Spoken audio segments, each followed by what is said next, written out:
Proseguiamo con gli spettacoli e con la musica. È partito col piede giusto il Festival di Maiano. Torniamo a Udine da Gioia Meloni.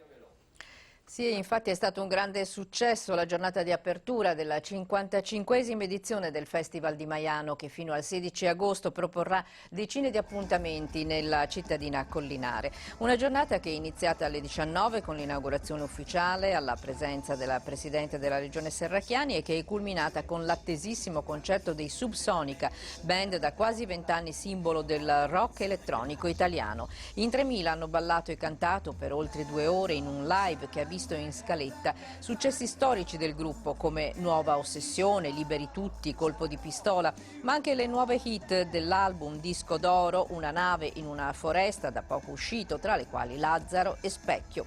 Applauditissimo finale con la hit Tutti i miei sbagli. Prossimo appuntamento con la grande musica al Festival di Maiano, venerdì 31 luglio con il concerto dei Litfiba.